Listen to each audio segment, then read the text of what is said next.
Against? Seeing none, all those in favor? Opposed? Carried. Moving on to item G 1.1. It's been moved and seconded. 1 second. I think she's just getting called in. So we did have a public hearing on this that Director Harris led. I'm not sure if you wanted to make a comment, Director Harris. There you go. Yeah, thanks very much, Mr. Chair. And I just wanted to remind the board here, as you recall, the board at its meeting on the 29th of April referred this bylaw, which is referred to as bylaw 1231, and it's a bylaw to amend provisions of the electoral area A zoning bylaw. And it went to public hearing, and the board delegated the hearing to 5 of our directors. And I was the chair of that public hearing, and so I'm reporting back to you that the hearing was held on the 6th of July and adhered to the provisions of the Local Government Act. The report that's before us is titled Electoral Area A Zoning Bylaw, Minor Amendments, GVRD Electoral Area A Zoning Amendment Bylaw number 1231, and it contains a certified copy of the minutes of the public hearing, and it's an accurate representation of the proceedings and submissions that were made at that hearing. And I just wanted to add one point to that. The final reading and approval of the bylaw isn't going to occur until after the approval by the Minister of Transportation and Infrastructure, and that won't be received until at least September. So then the bylaw is going to come back to this board for final reading, and therefore, just to be prudent, please, no new information should be received on this matter during the period until we're done. Thank you. Thank you. Any comments or questions on this? Seeing none, all those in favor? Opposed? Carried. Next item, G 2.1, and we need to split this into A. Would someone like to move A? Moved and seconded. Any questions or comments, Director Jordan? A would help me. Give first and second reading, first, second, and third reading to GVRD Board and Committee Remuneration Amendment Bylaw number 1235, 2016. Okay. So I have some questions. Sure. All right. So on the attachment, the remuneration for attending a qualifying meeting. So that's one of the things we're amending. Yep. Yes. And we're amending item 1 and taking out the word select, right, from the board chair and vice chair. And so I'm trying to understand what this actually means, because clearly the way it's established and written, there is a difference between item 1, what the board chair and vice chair get remunerated in terms of committee attendance versus the rest of the directors. And in my reading of what's being proposed, that will change so that they all will receive the same as directors for meeting attendance. Am I correct or not? For certain committee meetings, not just meetings. But I'll let Ms. Mason describe it. Okay. Thank you, through the chair.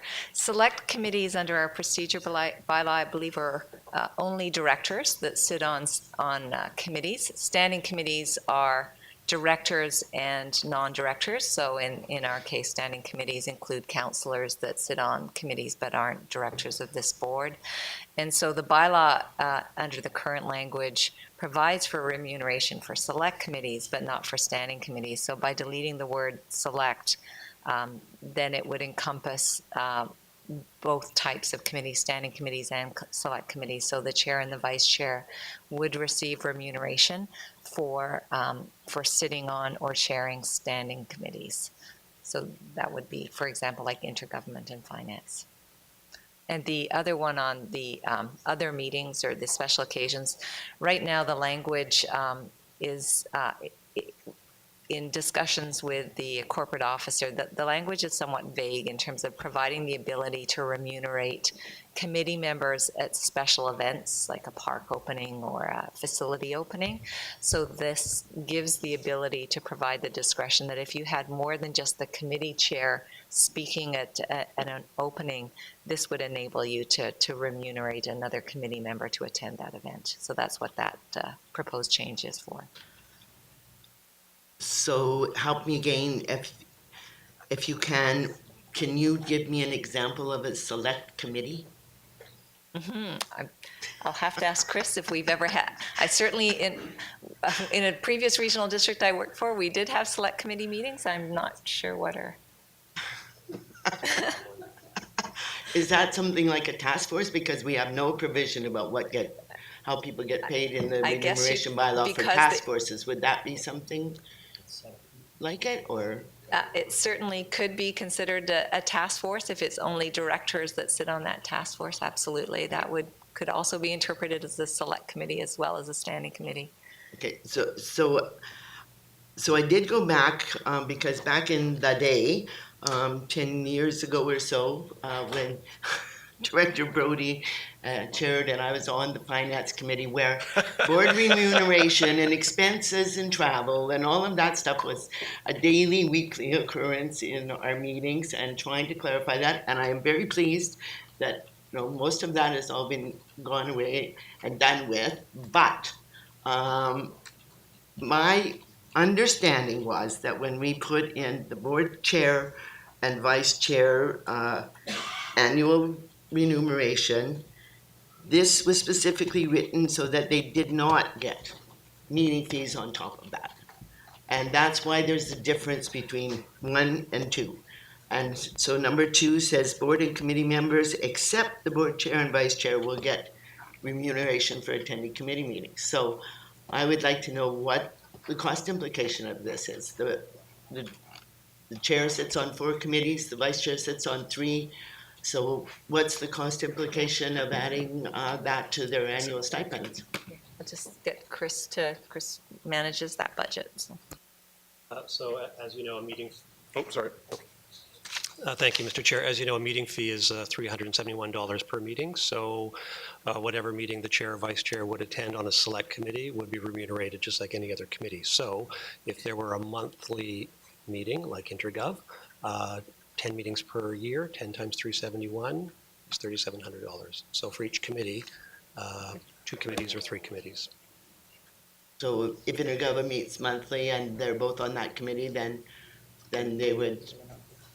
Each member is remunerated the meeting fee, which is currently $371. So they'd be a member like any other committee member doing the committee work.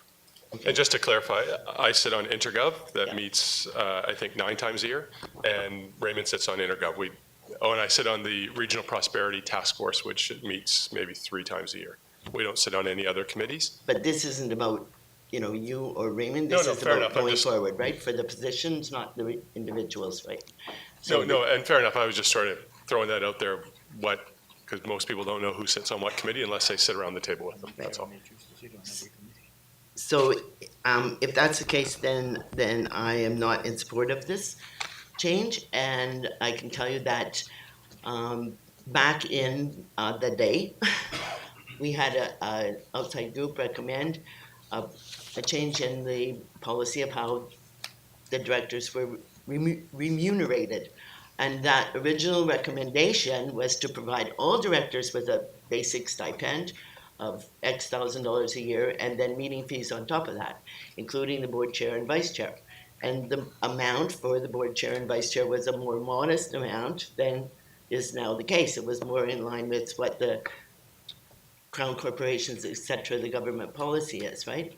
And at the end of the day, this board 10, 12 years ago decided we wouldn't go in that direction. We'd give the chair and the vice chair more in recognition of that, but not a per meeting amount. And the rest of the directors would get a per meeting amount at a bit higher level, but not the annual retainer, so to speak.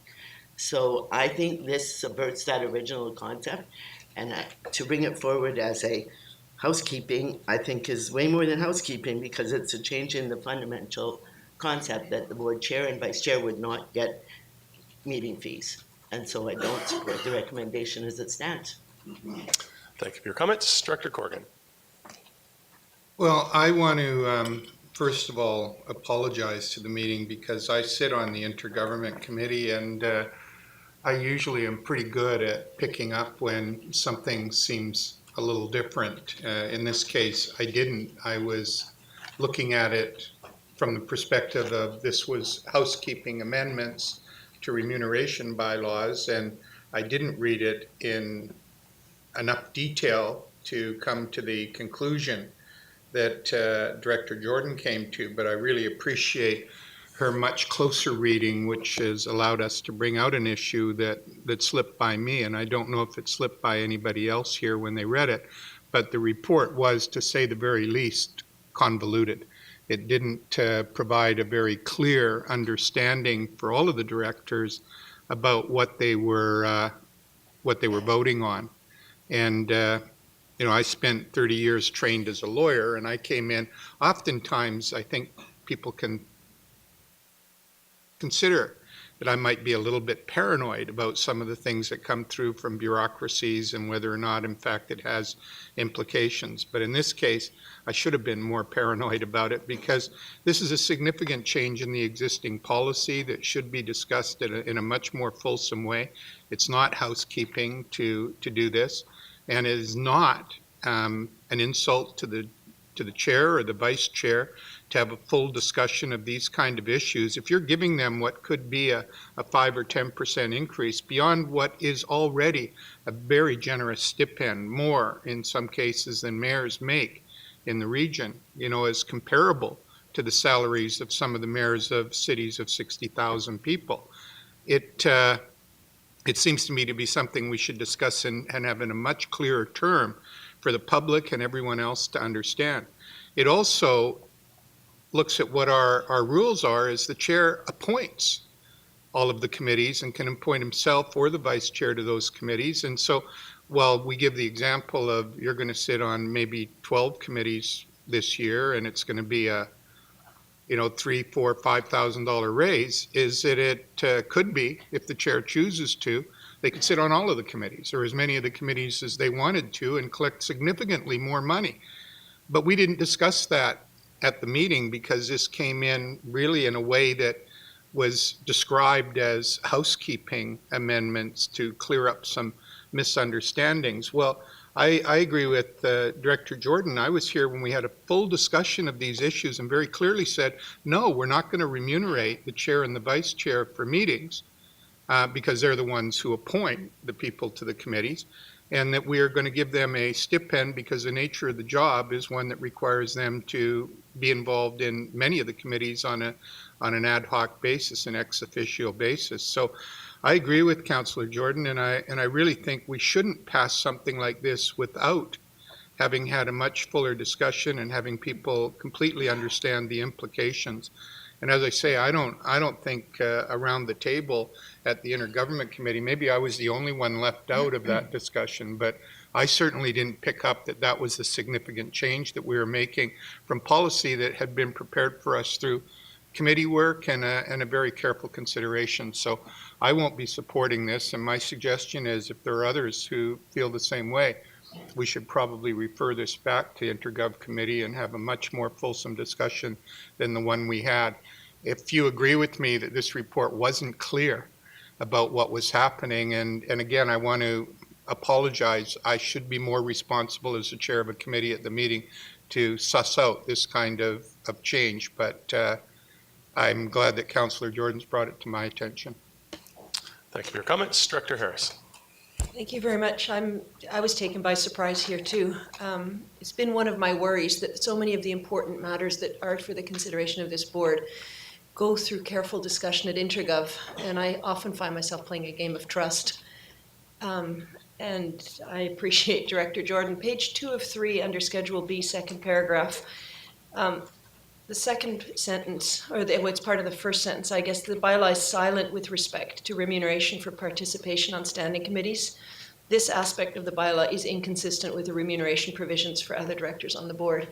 It's true, it is inconsistent, but we don't know what silence means. And if silence means there is a reason why there is no remuneration, I think this is something that's important enough. It needs to either go back to Intergov with a clear explanation here next time, or I would like to have a clear explanation from staff whether A, the silence means that there is no remuneration, and B, if that is the case, or if there is no if it's felt there should be remuneration, why that is the case and why we've got the history of what we have, because simply being the same as other directors seems to miss the key point, which was the reason why we are where we are today. Thank you. Ms. Mason? I don't know the history as to why select committee is in and standing committee isn't in. I don't know if that was discussed 10 years ago, but that it is inconsistent, as you said. Well, maybe we need to send this back to committee unless we can have a really clear understanding of the points raised by Director Jordan. Because I certainly think we need that. We need to know more than just that it's silent. Thank you. Okay, Director Reimer? I was actually going to move that we refer this back to Intergov for more discussion. I certainly feel that if at least one member felt that it didn't get a thorough discussion, and in the absence of hearing others provide a contrary opinion, I feel like voting for one's own pay raise is probably the most awkward of the necessary processes that we go through as elected officials, and I don't believe that it needs full agreement, but it definitely needs a full discussion where all people involved in it felt like they had the material they needed to come to whatever conclusion they come to. And if that didn't happen in this case, I think we should refer it back and discuss again in September. All right. I need a second. Is there a seconder for referral? There is. On the referral, would anybody like to speak to referral? Director Brody? Mr. Chair, I'm okay with referral. If people think that this needs more discussion or something, I just want to make the point that I think that the report is very clear on what was intended here, and I think it was very clear at committee. And if there was inadequate discussion by some or misunderstanding by some, that was a reflection on those members. It was not a reflection on staff, and it was not a reflection on the chair of the committee nor the chair of this board. I think it does involve, the question is, what exactly is the remuneration of the chair and the vice chair of the board? What does that cover, and what, if anything, is extra? But there's been nothing underhanded in any way about what is in that report. I just feel it's an important point to make. Thank you for your comment. Director Smith? Well, Mr. Chairman, on page 3 of the report, I would offer a contrary view to Director Brody. Under financial implications, it says remuneration associated with meeting attendance at standing committees and special occasion invitations is anticipated to be minor and well within the annual general government budget approved by the board. I mean, this is not the way you write a report. Whose definition of minor is it? When you write a report with a titled financial implications, you list the implications. So, I personally object to, this would not be accepted in business, believe me. When you write a report with financial implications, you lay out the implications. So I don't agree with the report. Remember what the percentage was? The financial implications was 1.1% or something, because it's 150,000. Okay, thank you. Any other comments on referral? Seeing none, all those in favor? Opposed? It's referred back to Intergov for more discussion. All right, resolution to close under 91J. Moved and seconded. All those in favor, opposed, carried.